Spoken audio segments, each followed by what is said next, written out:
I realized that there's a dark side to this because, listen, when you said the 40 days, how better you felt and all that sort of stuff, that's the same as when I quit binge drinking.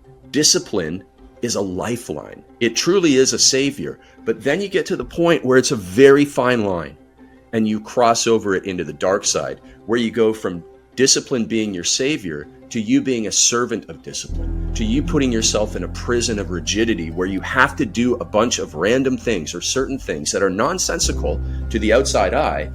And somebody who has no connection to this would just go, why are you doing that? That doesn't make sense. You want to be this great husband and father, but you're spending 2.5 hours a day in the gym or something like that. I don't get it. What are you doing? But when you're so into it, when you have the blinders on and you're so myopic about it, like you just make the mistake and you throw everything away. And that's putting good in the way of the great. My friend was not binge drinking. He was not eating a bag of chips and watching 10 hours of Netflix a night. He was doing good things, but the good things got in the way of the great things. And unfortunately, as I've done my little podcast tour about it, I hear this from guys all the time. They're like, yeah, man, one day my wife said we're going to the beach with the kids. And I said, I got to do my second workout. And she was like ready to hand me divorce papers until I smartened up and went to the beach. I'm like, yeah, let it go. So that's the thing. It brings to mind that, I don't know if Saban was the first one to say it, but it's been popularized in coaching and speaking. The way you do one thing is the way you do everything. Do you believe that? No, I have friends who say it and I'm like, yeah, you might say that, but it's 10:15 and you were supposed to pick me up at 10 a.m. And this has happened every single time you've ever supposed to be picking me up, but you're on the internet with all your followers and you're saying that, but you're always late. But you're not always late in everything else, so it's not true. It's just not. It's a nice saying though.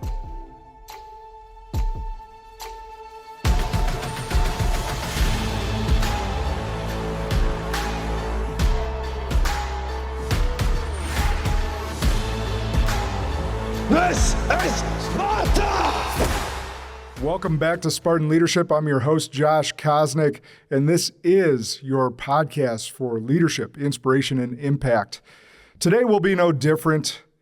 I got a great guest calling from Vancouver, Canada, which is awesome. We got to talk a little bit about that beautiful city, but Kary Ballantyne is a best-selling author, entrepreneur, and performance coach who has built 5 7-figure businesses in 5 different industries. Known for his programs like the Perfect Day Formula, the Perfect Week Formula, and most recently, the Dark Side of Discipline.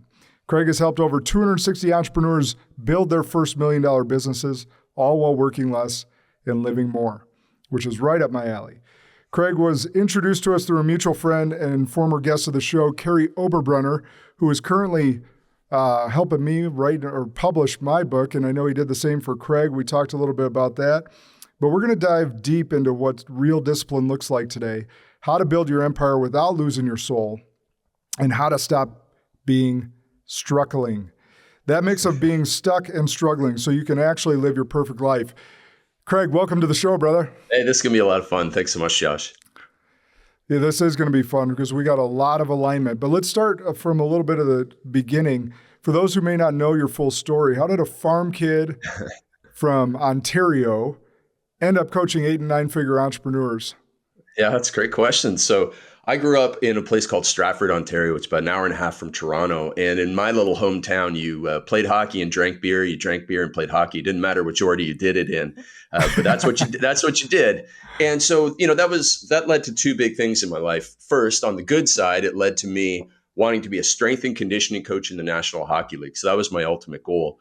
Eventually, I realized as a person with introverted type of tendencies, I much preferred writing about workouts and that sort of stuff. And I got a lucky break. I started an email newsletter back in 1999. In 2000, the lucky break was I got to write for Men's Health magazine. And that gave me the critical credibility, which is a huge lesson in the entrepreneurship world, because I tell people, like, your critical credibility, whether it's a 30-second TV spot or a column in your local paper or something bigger like being in Men's Health magazine, it's like a crowbar that you get to use to wedge into opening doors and use it as leverage.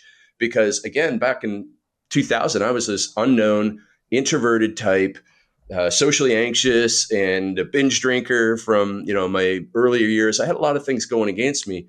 But with this critical credibility, it allowed me to get people's attention in the industry. And from that, I was just dumb luck, or, just, I wouldn't say dumb luck. It was dumb, but I thought I was good enough to go and just sell my programs on the internet. I just had this belief in myself. Naivety, I guess, is the word that I'm saying. And I sold my first program on the internet on January 28th, 2001. And here's another lesson. I sold a Word document. I didn't sell a PDF. I didn't sell a book. I sold a Word document to somebody through PayPal. So it was totally bootstrapped. I didn't have a fancy website or anything. And that was all from my critical credibility and connection to Men's Health magazine. So when I'm talking to entrepreneurs, especially those just starting out, I really focus on, hey, listen, success loves speed. Just get something out there, get doing something. And, James Clear has a really great quote in Atomic Habits, which is, if a decision is reversible, the best thing to do is make it quick. If a decision is irreversible, best thing to do is take your time on that one. But most of our decisions in life as leaders and entrepreneurs are often reversible, whether it's the color of your website or whatever, name of a program, name of a book. You can just get something now, and then eventually you can change it before you publish it, but get something out there that's a working title on the draft. So, that was the good side of things that I got out of, my growing up and in that small town. But the bad side is I had binge drinking that stayed with me for a long time and led to me actually having anxiety attacks. It sent me to the emergency room a couple times. Interesting. So did you end up utilizing a program to get yourself away from that? Or what was the kind of epiphany that got you to get out of that cycle? Yeah, so that I use the phrase, I turned over every rock. So on January 1st of 2006, I woke up after another, binge drinking bender the night before. And, I had several the weeks before, and I was exhausted as a personal trainer, getting up in the morning and then going out late at night. And also as an introvert, I kept everything in my head. I didn't use journaling. I didn't use meditation. I stuffed everything down. And, we can all imagine like trying to stuff, 100 pounds of stuff in a 50-pound suitcase. And, when you're sitting on it, and then when you get off, it just kind of explodes back up. And that's what happened to me. And so I went to the emergency room on January 1st. They told me that I wasn't having a heart attack, that I was just having this anxiety attack. Things calmed down, but then I got myself into that trouble again. And that's when I started turning over every rock. I did Qigong, Tai Chi, yoga, meditation, breath work, all of these things, because I knew I had to get control of my breathing and calm my mind down. And so that helped. And then I bought this book called Panic Away, an ebook on the internet. And I got to chapter 2, and the first 5 words in chapter 2 say, there's nothing wrong with you. And it was right at the same time that I'd gone to the emergency room for the second time, and they gave me a heart rate monitor to wear for 24 hours. And then I'd take it back, and they said, listen, we'll call you within 24 hours if there's any problem. And I was just sitting there waiting for 24 hours to pass. And as soon as that passed, I think it was within the hour, I also read those first 5 words of chapter 2. And it was really like the moment that everything lifted off of me. And since then, I wrote my second book was called Unstoppable, How to Overcome Anxiety and Dominate in Business and in Life. And inside of that, I just document all the tools that I've used. And a lot of it is controlled breathing, box breathing, that type of stuff, and meditation, creating a vision for your life and for your business, getting accountability to somebody you deeply do not want to disappoint. All of those things have served me for the last 20 years to keep the anxiety far away. So was it a program? No. And it definitely wasn't medication. I didn't go to the doctor and ask for a pill. I knew that it had to be beat the hard way if I wanted to keep it off for good. Yeah, that's really good. Were you in your 20s at that time? I was, yeah. Yeah. Yeah, for me, it was interesting. I binge drank in my 20s, partied before I started my business, a little bit into my business career. And but I love bourbon and would have a bourbon, almost nightly. I would do sober October, dry January. But the first time I did 75 hard, I was 41 years old. And I got to about day 40, 41, and I had this epiphany. I was like, I haven't been 40 days dry sober since I was 17 years old. Wow. And the amount of clarity that I had in my brain and my body, like I felt amazing. And people that haven't taken that dry spell away from not only alcohol, but processed foods and sugars, refined sugars, like the amount of brain clarity and fog that it clears up when you go for a duration of time like that, 40, 75 days, whatever it may be, you never know what you're capable of unless you actually treat your body well enough to understand, like, holy crap, I feel unstoppable. I can think clearly. My energy is good. My sex drive is good. Like all these different factors that play into it. But it was a really sad epiphany for me because as we talked about, I live in Wisconsin. We can find an excuse for anything to drink up here. And I would find those excuses as well. And we do happy hours for networking, and we do, it's Taco Tuesday. Got to go have a margarita. Whatever it may be, we can find an excuse here. But it was a really hard and good awakening. I wish I just would have had it in my 20s like you did. Yeah, I wish I would have had that earlier too. The good thing is these days, I've quit drinking completely about 3 years ago. And in this day and age, like I have a friend who has an 8-figure business in the zero alcohol space. So like the zero alcohol space, and it's like zero proof. And it's all these, it's not just like Heineken Zero. Heineken Zero is actually pretty good when it's cold, in my opinion. And nobody knows that you're not drinking a real Heineken. So, that's like one of the cheat codes. But my friend's business has all of these mixes and mocktails and stuff like that. And so basically they're like an Amazon of zero alcohol products and services, that you can buy. And the marketplace is huge. And every time my wife and I go to a restaurant, we're like, the mocktail list is, went from 1 to 3. Now there's 7 things on the mocktail list for people that are into that. I just drink water or whatever. But, over time, I just shifted my identity from binge drinker to social drinker to once a month drinker. And then I just decided to go all the way and say I'm not a drinker. Oh, that's great. I think more and more people are getting on that bandwagon, especially the younger generation. Yeah. They've seen the effects of their parents and others. So it's great. So you talk a lot about discipline and structure as a gateway to freedom. What do most people misunderstand about that? And I love it because Jocko has a very simple phrase that is similar to yours: discipline equals freedom. Mm-hmm. So what do most people understand or misunderstand about that? Yeah, it's really funny about the Jocko thing is that my book and his book came out about the same time. My first book, The Perfect Day Formula, where I say structure equals freedom, and his came out, his Extreme Ownership. And, both of us had the same mindset, but I don't think either of us had ever heard of each other before the books came out. So it's quite the overlap. But the structure equals freedom, the thing that I aim for is that my business started off as helping people be more productive in their days. And the more structured you are in your days, the more rigid you are with, here's when the meeting's going to start. Here's when the meeting is going to end. I'm time blocking this, and, I'm not taking calls, and I'm not checking email at this time. It actually gives you the freedom to get done work on time and go home and be present with your family. So I didn't start my family until late, but I've always been family focused because I grew up in a family that was ravaged by alcohol because my father was an alcoholic for 30 years and he passed away at 69 years old because he had colon cancer, then he had liver cancer, never went to the doctor for 25 years. And, I saw being from kind of a broken home, I wanted to have like one of those 1950s, family homes for my future. Like that's what I wanted. And I figured I wanted to serve people who were on the same wavelength. And so years before I wrote my first book, I started reading Stoic philosophy. And there was a very small book. I haven't actually read the originals like Seneca's Discourses and stuff like that. I read this little book called The Art of Living by Sharon Labelle, which is a translation of Epictetus's teachings. And it was like 1 page per day, and it was really easy read. And one of the big lessons I got from it was, that you can't control external things. You can only control internal things. And I made this little formula called the 3C formula that went control what you can, cope with what you can't control, and concentrate on what counts.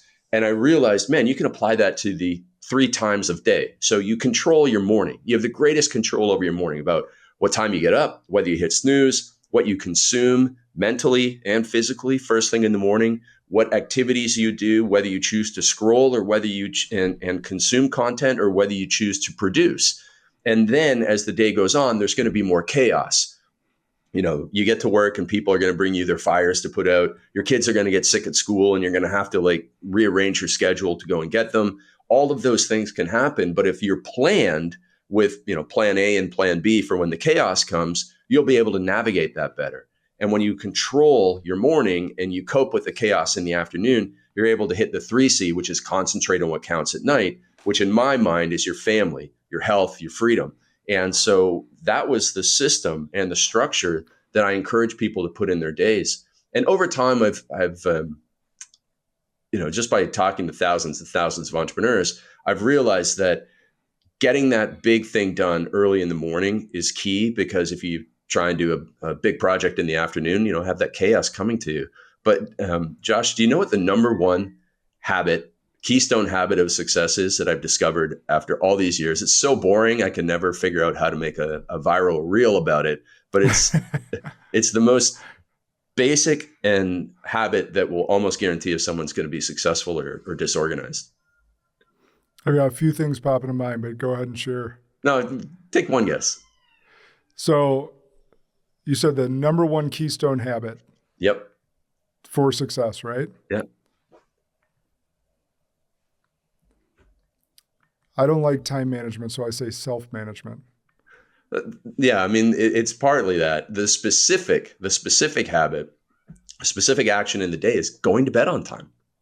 Because if you don't go to bed on time, then you wake up in the morning and you might hit snooze. If you hit snooze, you're behind. If you hit snooze, you're running around, you're rushing, you probably grab something crappy to eat in the morning. You go back to the processed foods, which kind of mess with your thinking. And then you might over caffeinate. And then because you don't leave on time, you get stuck in traffic. If you had left on time, you would beat traffic, but you don't. So you're stuck in traffic. By the time you get to work, your discipline, willpower, and intention have already been depleted because you had to use that willpower not to yell at the guy that cut you off in traffic. And you can just see how the negative dominoes are knocked down. And there's this little Instagram meme where there's a guy with like tweezers knocking down a domino that's about, a quarter of an inch high. And then the next one and the next one, and about 7 dominoes in, it's as big as a door. And that just stands out to me because that's exactly how things go when you start your day with a negative domino. If on the flip side, though, if you get to bed on time the night before, you get up on time, you have a good sleep, you're thinking better, you're performing better, and you're knocking down good dominoes as it goes. And I know what people are thinking, like that can't possibly be the case, that's the most important thing.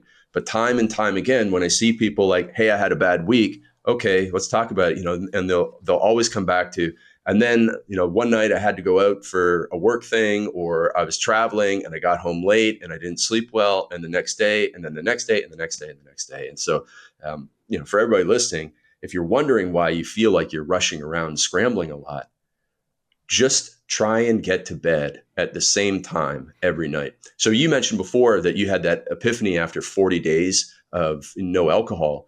Well, one of my mentors, Mark Ford, who owned this company, Early to Rise, that I bought, he told me he told his newsletter list for years, go to bed at the same time every night and get up at the same time every day. And I was a young guy. I was resisting this, right? Like, some night I want to go to a basketball game. Some night, I want to go out with friends. And then one day I decided for 21 days in a row, there's not much going on. It was like January or February. And I said, I'm going to go to bed at the same time every night. I'm going to go to bed at 9 o'clock. I'm going to get up at 5 o'clock in the morning because I was the personal trainer then. I had to be down at the gym. And sure enough, after like 5 days, I couldn't believe how much energy I had. And I honestly thought that it was even more powerful than the food that I was eating. Because I know, like, if I went to Subway and ate something crappy at lunchtime, I'd feel a little tired.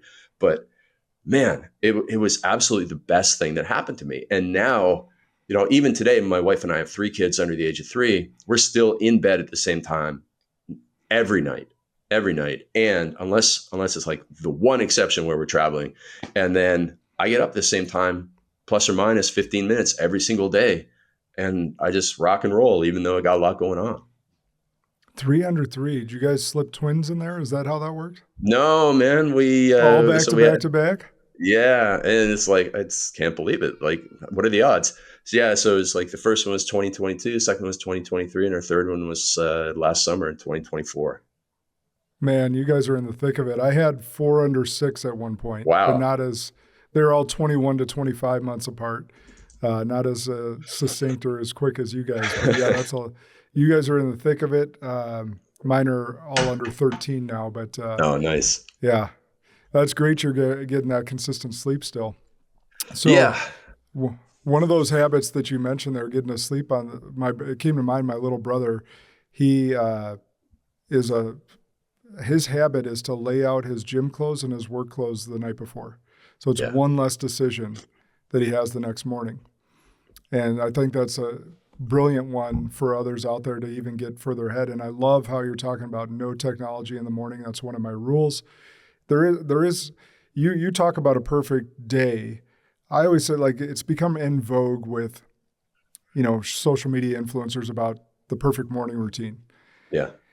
And there is no perfect morning routine in my mind, except for what's perfect for you and what gets your mind set to go to battle and face those challenges you're going to have. So if it is breathing, if it is cold plunge, if it is getting into the Word of God, whatever those things are that get your mind ready for battle for the day, that's what I see as a perfect morning routine, not some influencer's perfect morning routine. But what do you think about that?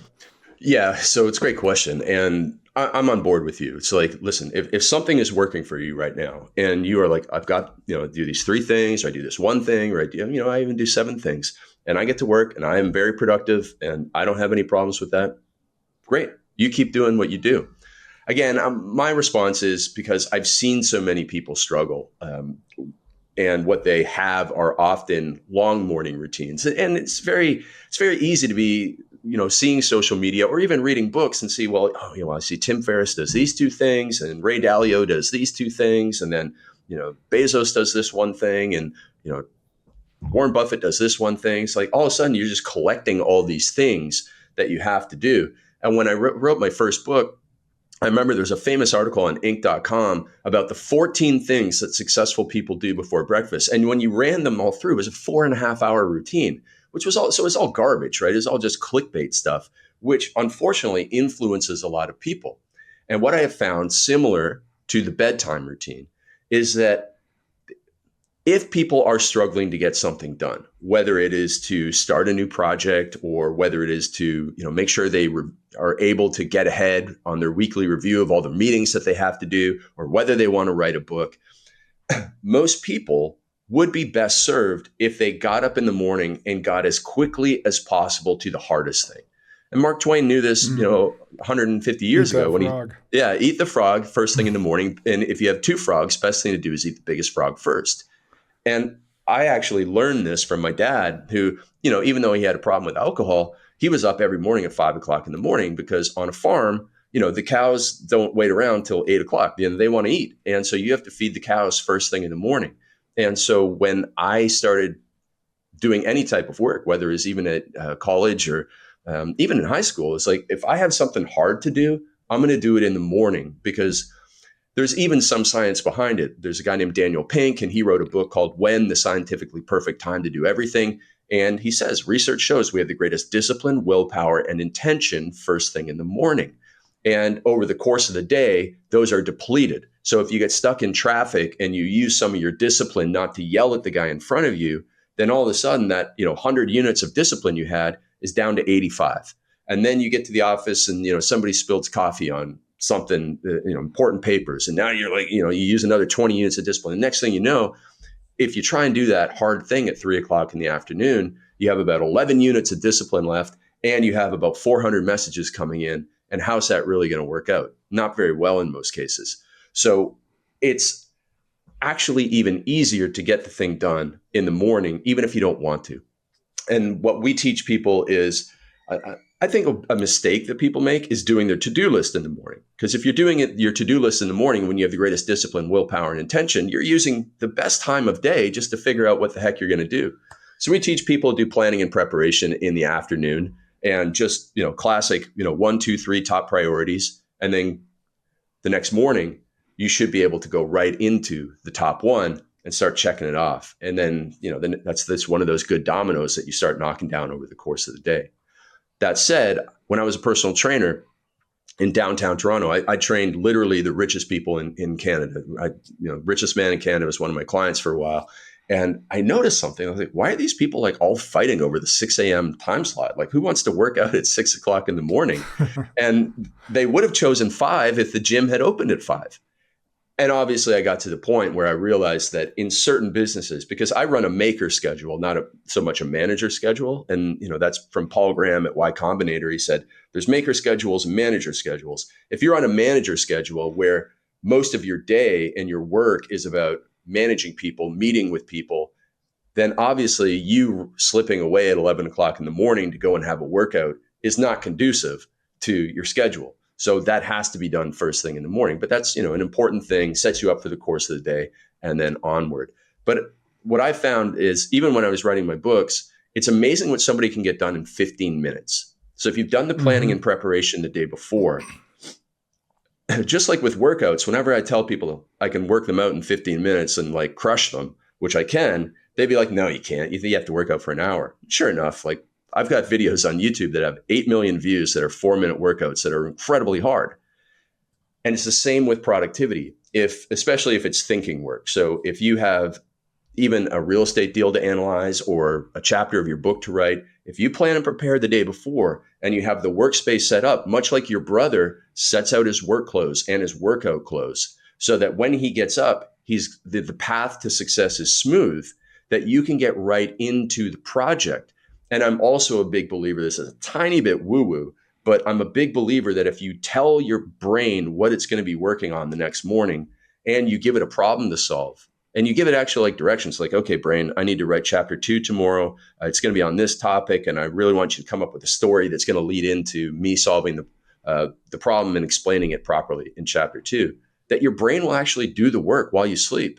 Because I've had days when I've woken up in the morning and went to work with proper preparation in the writing and spit out 2,000 words in an hour, which is about as fast as I could possibly type. And I couldn't get that work done in 4 hours in the afternoon when my energy levels are lower. So I'm a big believer in those things. No, that's awesome. Really good. Actually, and you made me think of when I was a financial advisor and I was doing referral calls, stuff of that nature. A lot of times we'd block an hour during the day, but my most effective time was when I had 5 minutes in between meetings. And I just banged out, 3, 4, or 5 calls, whoever I could reach and try and set. That oftentimes was my most productive time, was that 5 quick minutes in between stuff I was doing or meetings, whatever it may be. So I love that. And yes, you can get a fantastic quick workout in 5 to 15 minutes. Agreed. So you already answered, I don't want you to use the same answer of the bedtime routine, but you've coached, 260 plus people to 7-figure businesses. So has there been a common thread that's ran amongst them that you've noticed? Yeah, that's a great question too. And I'll give you a specific example because it's really about delegation. And I always say the 5 words that are going to kill an entrepreneur: I will do it myself. Because if you do it yourself, like, it puts a lot of stress on your on yourself, and like you're carrying everything on your shoulders. The business is never going to be able to grow. It's going to hit a ceiling. And it actually is obviously going to stop you from your growth and take away your free time. So there'll be no freedom. When I started business coaching, so I ran my fitness business for 15 years, and about halfway through that, and so many people were asking me, like, how are you doing this? I see you everywhere on the internet. Teach me. So I started doing business seminars in 2007. And what we noticed is they were almost all personal trainers wanting to build an online business coming to these events. And I noticed that, let's say, Joe and Jane come in, and, they're both smart trainers, both good looking, 6-pack abs. They both, in theory, should be having a 6-figure online business in the same time duration. But here's the thing, Joe knew how to set up websites. Joe knew the technology stuff. And so you might be thinking, oh, so Joe made money faster. No, Joe made money slower, because instead of spending his time selling, Joe was spending his time setting up websites. And Jane knew nothing about websites. So she was making money faster because she was saying, well, I got to hire somebody to set up the website. I'll just tell them what to do and I'll go back to selling.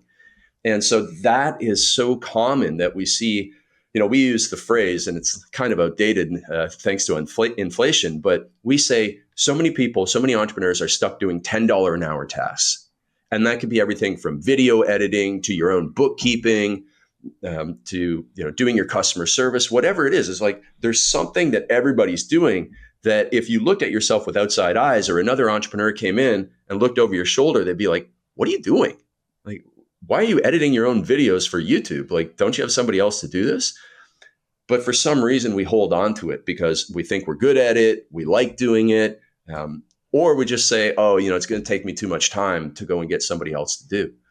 But those entrepreneurs who are willing to automate, delegate, and eliminate things faster and build systems around that and hand off those SOPs to team members who oftentimes, like even I did this for a long time, is I had team members who were underutilized, who were not, working to their full potential because I held on to things.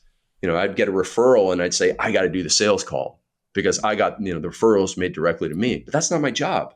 And so I would ask people to think, what am I doing that's not my job every single day?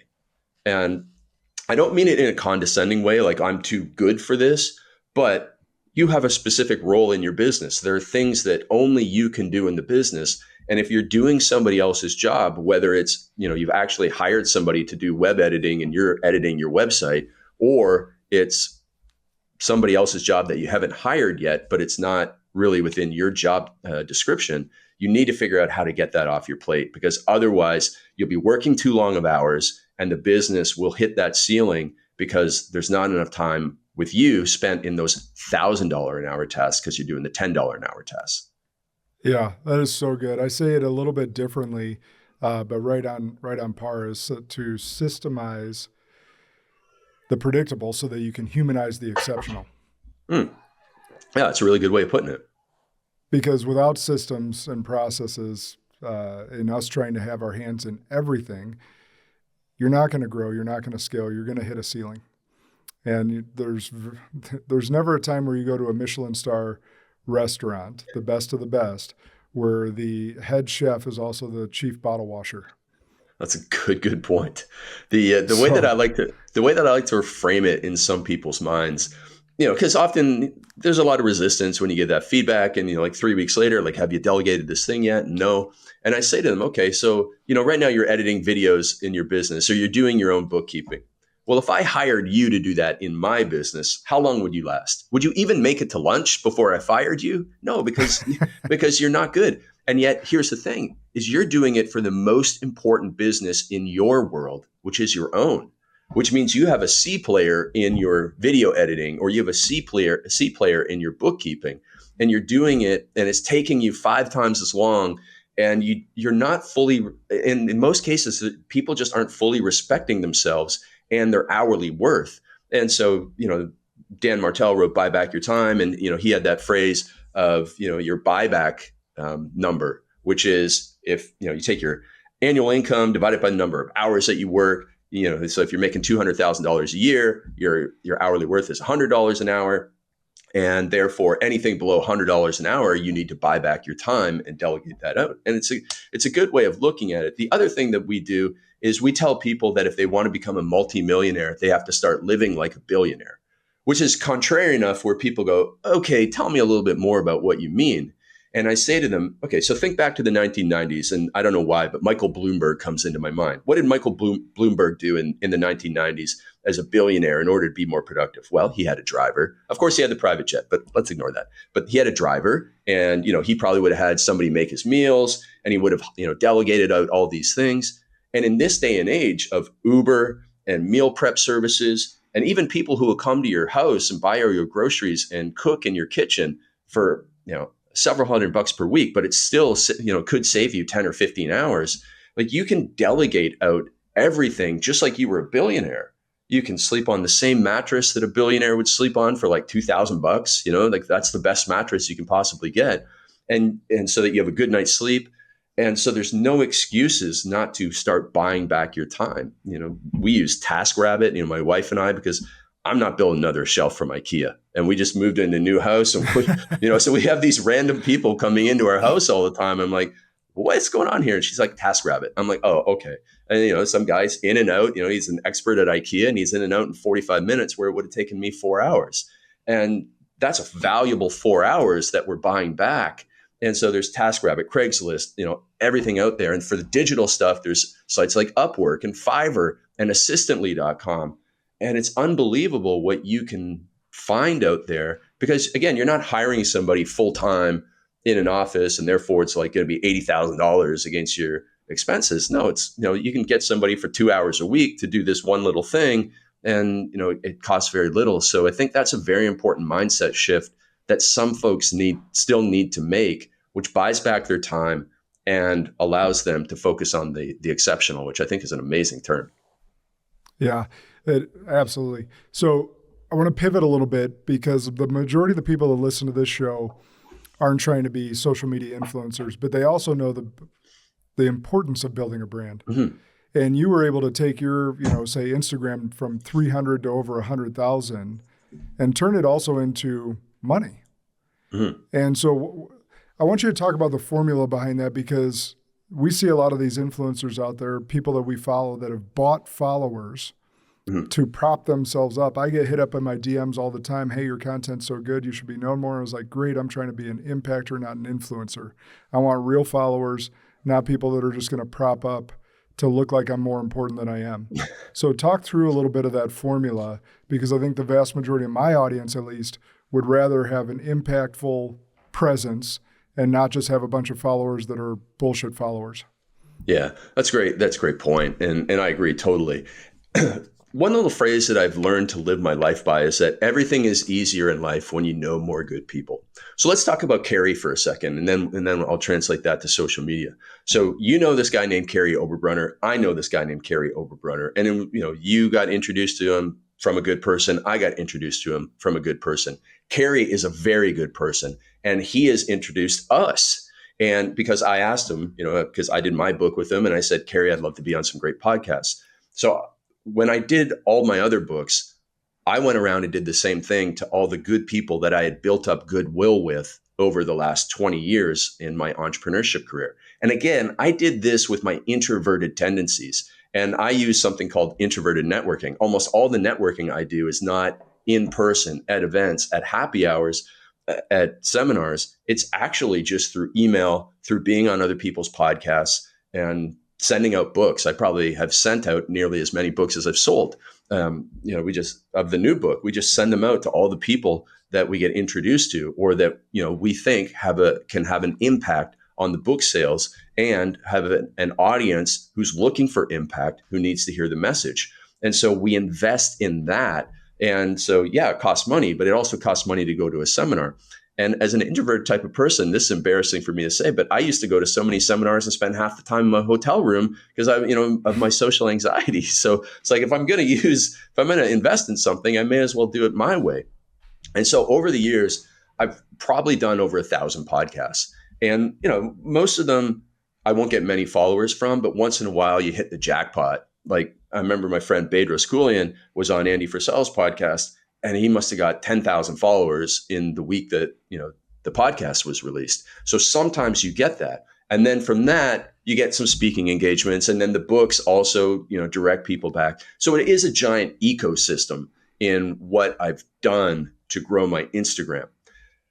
But I will say, with the 240,000 followers that I have, are they all the right followers? In some cases, they're not. And so, definitely don't judge somebody's impact by the number of followers they have, because if they're not the right followers, then your message is falling on deaf ears. So when you are looking to get value from giving value on social media, it really is about making sure that your niche market is right. Because I have a lot of people who are really into, I've been on some motivational podcasts where, the people are really beginner-ish, or they're corporate and they just want motivation or something. And so that makes up some of my followers who, they're going to be positively benefited, but it's not going to lead to any type of, significant impact on their career or any significant impact on our business. Happy to help them, all great, wish them well. But again, it's not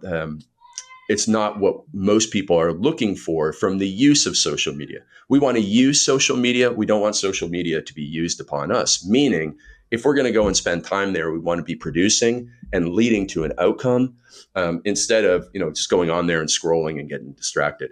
So for me, what I've done is trying to be as generous as possible with the books as gifts, generous as possible with my time being on shows. And then I am always purposeful that when I finish a show, I'll probably say to Josh, like, hey, do you know one or two other people who, might appreciate my type of message and who has a decent sized following of their podcast. I love the introduction. And then that way I grow my network and can go out and meet more of those people. And, my YouTube is not very good.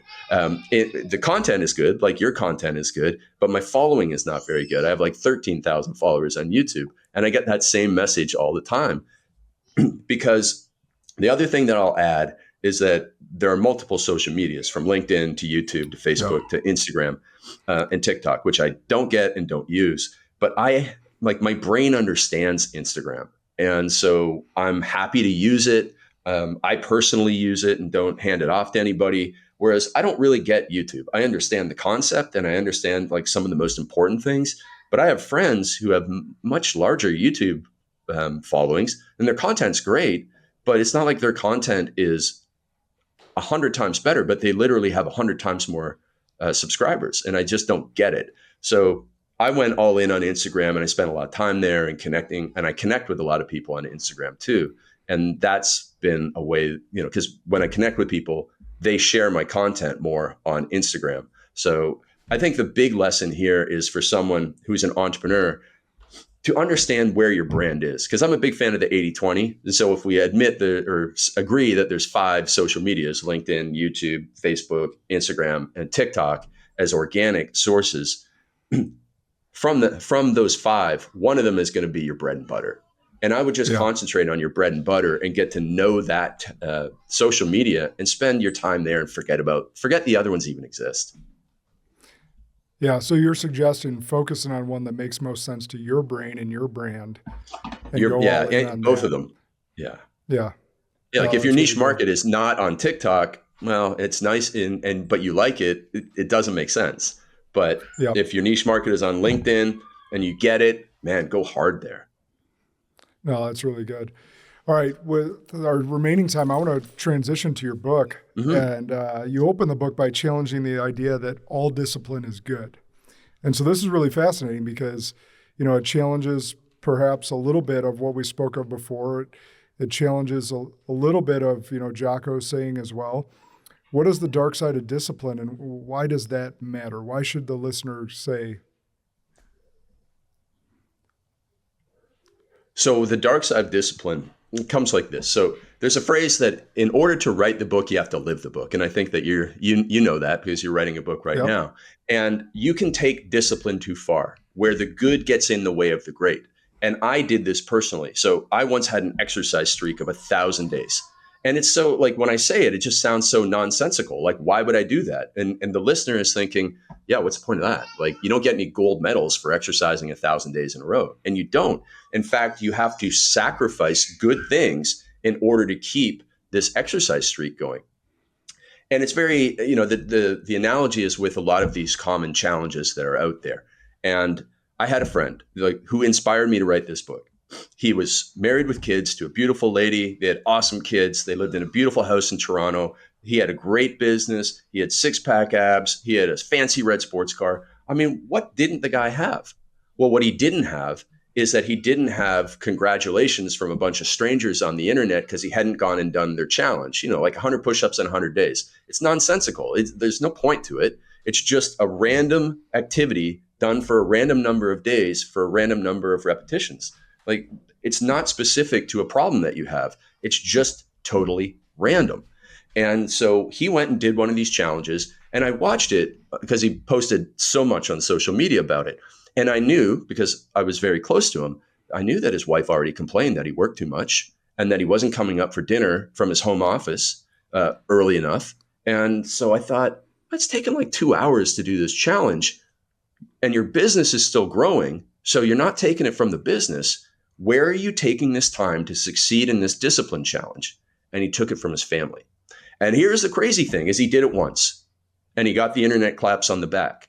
And then for some strange reason, he did it again. And I was like, this cannot end well. And sure enough, when he finished the second one, his wife walked out on him with the kids. And now he gets to see his kids, which to me are there's nothing more important in the world than your relationship with your wife and your kids. And now you get to see him every couple of weeks because you impressed a bunch of strangers on the internet. And that's when I realized that there's a dark side to this because, listen, when you said the 40 days, how better you felt and all that sort of stuff, That's the same as when I quit binge drinking. Discipline is a lifeline. It truly is a savior. But then you get to the point where it's a very fine line and you cross over it into the dark side, where you go from discipline being your savior to you being a servant of discipline, to you putting yourself in a prison of rigidity where you have to do a bunch of random things or certain things that are nonsensical to the outside eye. And somebody who has, no connection to this would just go, why are you doing that? That doesn't make sense. Like, you want to be this great husband and father, but you're spending 2.5 hours a day in the gym or something like that. Like, I don't get it. What are you doing? But when you're so into it, when you have the blinders on and you're so myopic about it, like you just make the mistake and you throw everything away.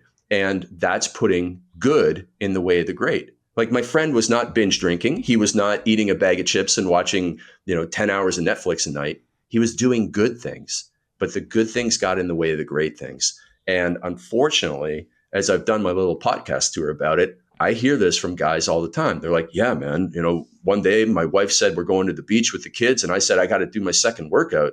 And she was like ready to hand me divorce papers until I smartened up and went to the beach. I'm like, yeah, like, let it go. So that's the thing. No, that's really good. It brings to mind that, I don't know if Saban was the first one to say it, but it's been popularized in coaching and speaking. The way you do one thing is the way you do everything. Mm-hmm. Do you believe that? No. I have friends who say it, and I'm like, yeah, you might say that, but it's 10:15 and you were supposed to pick me up at 10 a.m. and this has happened every single time you're ever supposed to be picking me up, but you're on the internet with, all your followers and you're saying that, but you're always late. But you're not always late in everything else. So it's not true. It's just not. Yeah. It's a nice saying, though. It is a nice saying. And that's what I was saying. Like, it sounds great, and it comes from some really prominent coaches and speakers, and maybe because Saban got notoriety around, and he's one of the greatest, if not the greatest, college football coach of all time. But I believed it at first, and then I started thinking about it because it does sound great, and it comes from these great people that we look up to. And I was like, well, you know what? My closet's a mess, but my body's awesome. Right. My health is awesome. My relationships with my spouse and kids are awesome. My desk at work is not necessarily perfectly clean because I'm ADD, visionary. Whereas if you look at my more OCD integrator, hers is perfect, right? So I just found like these little instances in my life, like, yes, I prioritize my health. Yes, I prioritize my business, my relationships with my family, and I treat those with the utmost respect. But like, I do not give a shit if I have a shirt laying on the floor in the closet. Right. And yeah, so it can't be true, but I understand that so it sounds good, and it also can be helpful to a point, but is it true? Absolutely not. And so I use a story in the book that helps me because I basically run everything through the Charlie Munger filter. And I use the story in the book that Charlie Munger was the world's most disciplined man. And to anybody who knows who Charlie Munger is, and everybody has an idea of discipline is like David Goggins or some guy in an ice bath or some guy that looks like a Viking, Charlie Munger is obviously not those things. But Charlie Munger had, when he was alive, he lived to 99.9 years old, and he had everything that a man, kind of generally wants, like an entrepreneur wants: money, power, and respect. And he had a good family, and he was married with kids and all that sort of stuff. And it's like, but Charlie never exercised a day after 18 when he got out of the army. And, Charlie didn't do this, and he would never do this, and he never do this. And, he wore a $30 wristwatch instead of like an expensive Rolex. Like, he was actually like just so contrarian, but he knew where his finish line was in life, and he ran his own race.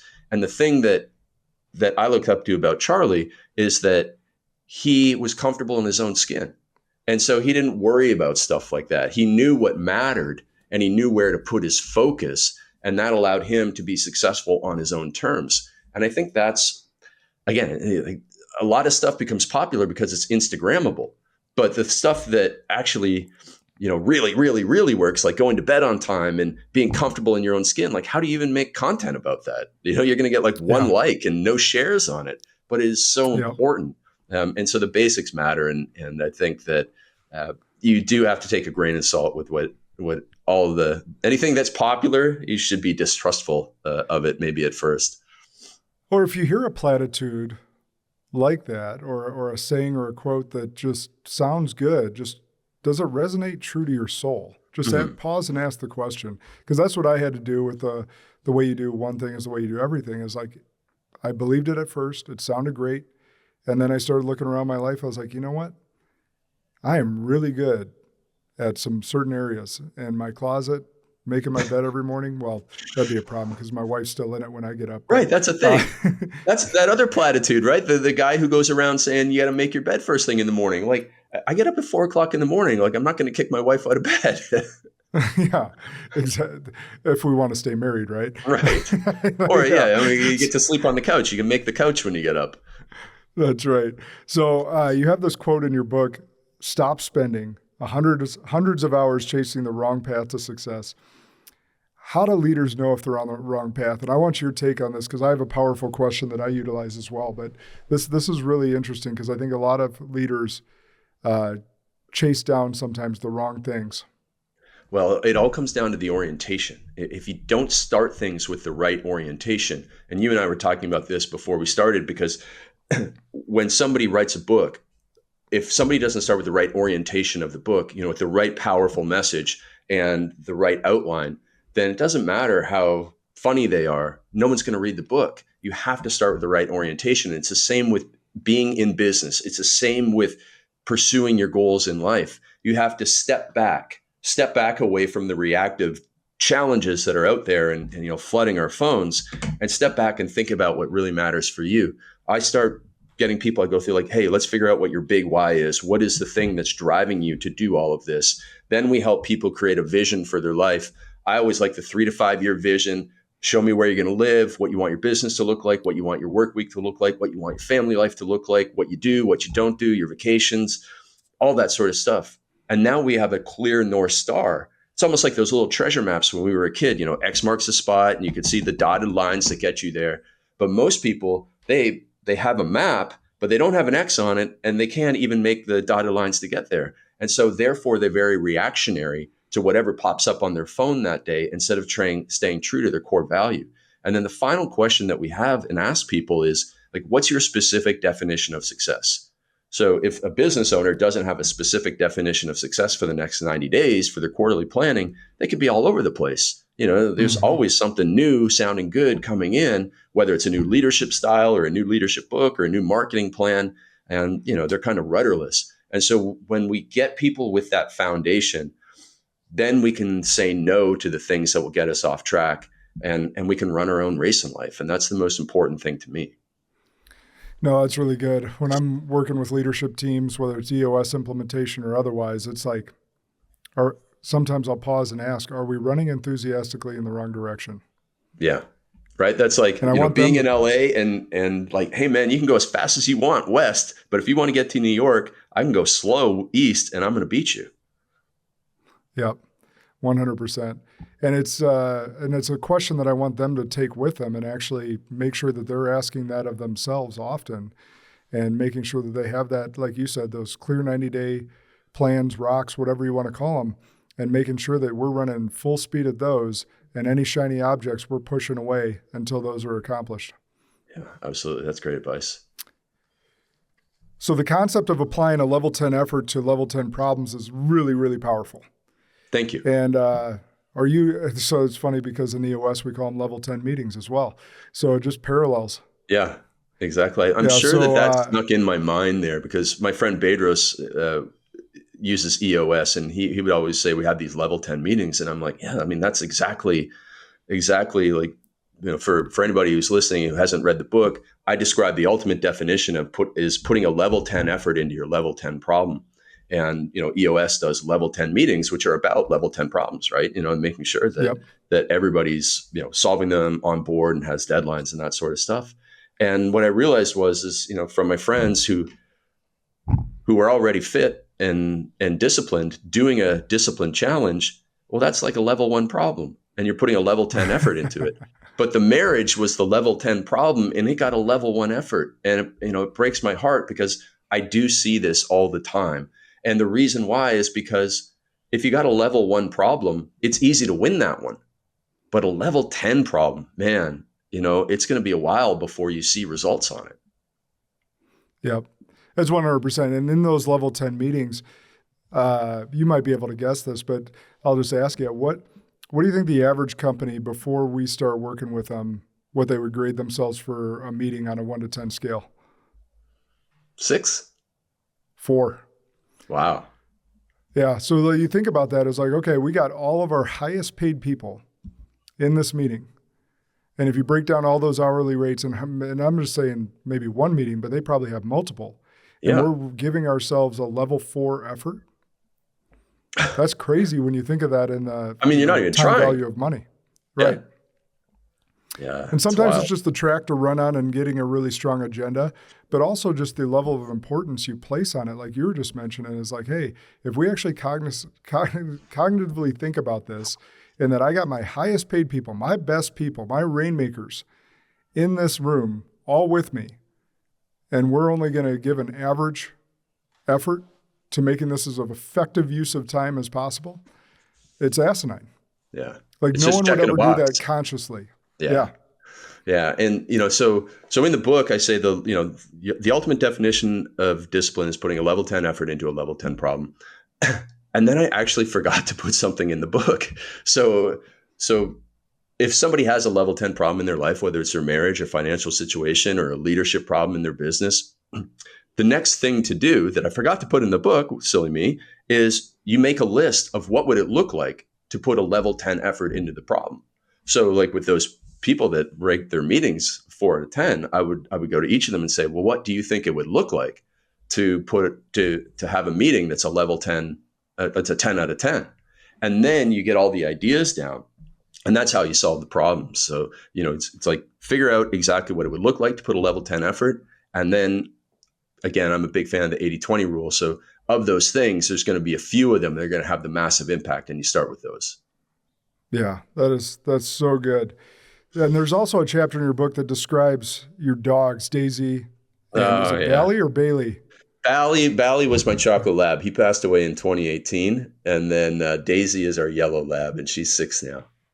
Oh, you're a lab people too. So I got a yellow lab and a black lab. The black lab, Remington, sitting right next to me as we speak. Oh, nice. And then we got a Cavapoo, who's my wife's little lap dog as well. But you referred to your dogs as some of your greatest mentors. Totally. Well, what have they taught you about success? So years ago, when I was a lower version of myself, I was the binge drinker, socially anxious. I was bitter and angry, and maybe it was a bit at my father, and maybe it was passed down to me because he was kind of that way too. And then I got a chocolate lab, and you get a chocolate lab, and oh my God, they enter the room and the tail is wagging, like it's almost wagging so violently, it's going to hurt somebody, it's going to knock something off the tip. And the love that the dog shows, and it just looks at people and can only think of the upside of the person, right? And I'm like, you know what? Why can't I just go through life a little bit more like that? And I know it sounds like so cheesy, it's like should be a Hallmark movie or something, but that was like a real lesson that stuck with me. And I was like, you totally control it, right? Like I'm telling people to control their mornings and stuff like that, but you control your attitude too. So, turn that frown upside down, Mr. Ballantyne, and show up at an event a little bit more open-minded and open-hearted. And I know, again, like to people that are people persons, they're like, this is ridiculous. Like, of course you should show up like that. But to a person like me who is cynical at a younger age, something like that really made a huge, huge impact on me. And so those little guys, man, they get your heart and they teach you lessons. Yeah, you're 100% right. One of my friends who had Remy's sister, she died of cancer like just a couple months ago. And so they're at 8 years old, which, labs can live 12 to 14 years. Yeah. So before her time. Yeah. And I texted them because I've buried a couple dogs now. And I truly believe that they're one of God's gifts to us to go through life how we should go through life. Dogs operate in a way of just love and happiness and joy. And they know their time. It's almost like they know their time is short. So every single day, when you enter a room, that is the most exciting time and loving time for them. And what if we could act a little bit more like that, like you are in a social network or social networking function, like where we don't know how much time we're going to have with our loved ones or with anyone that we come across. I just got a text 2 days ago that someone that I used to be friends with, that's my age, grew up together, died suddenly. Yeah. Wow. And as we continue to get into our 40s, 50s, 60s, and older, like that's just going to happen more and more and more. And it's like this surprise. And it's like we never know when our time is. And it's like dogs teach us that every single day, that excitement, that joy, that love, that playfulness, especially in Labrador puppies. Yeah. That's how we should operate more in our lives. And I think that's a great lesson you pulled away. Absolutely. I saw this one phrase on Instagram or somewhere. It's like, be the person your dog thinks you are. And that's another great lesson, right? Because your dog thinks you're the greatest person in the world. And it's like, yeah, okay. Give you a little bit more confidence than you might already have. Yeah. Well, I know we're running up on time, so I'll ask the last question. Yeah. I always ask this, so if you haven't listened to an episode, this one's going to catch you off, but it can come from your gut or anything we've spoke of. So what is an unpopular belief that you hold to be true that you believe most others would disagree with? Well, for the longest time, my fitness business was based off of don't do cardio. So I've always believed that most things that people do are a waste of time. And so whether it's the long morning routine or whether it's doing long cardio to lose body fat, really, really, really check your assumptions. And if anytime anybody says anything, just run it through filters and disbelieve it. So I try and disbelieve everything everybody says until they can prove me wrong. Contrarian. I love yes. it. Question your questions, question your thoughts. It's a good practice. Yeah. Certainly question anything the media tells you. Yes. These social influencers as well. Where, again, like we talked about before with that Nick Saban quote, does that ring true to you or not? Like, you may disagree with Craig and I. That may ring 100% true to you. But for Craig and I, we disagree with it. And that's the filter you got to start, just questioning these things and platitudes. Yeah. Man, such a great conversation. So where can people get the book and where can they follow you? Yeah, Amazon for all of them. Darksideofdiscipline.com for the new book, gives you a few extra bonus goodies. And then also Amazon for the ebook, audiobook, hard copy, and paperback. And then I have another one called The Perfect Week Formula as well, which is the ultimate time management book. And that one can be on Amazon as well. And then finally, if anybody wants to get a hold of me, I do use LinkedIn as well. So Craig Ballantyne on LinkedIn, and then on Instagram @Real Craig Ballantyne. And like I said, I answer all my messages and I'd love to hear from people and have their feedback. Yeah, and I know he's active and he just said he's active. So I always ask the listeners, like, you made it this far. You listened to our great conversation. There had to be something you learned. Drop them a DM. Let them know what you learned today. I know our guests always appreciate that. Yeah, truly. So remember, Spartans, share this far and wide. Remember that good and great are the enemies of possible. Lead like a Spartan today.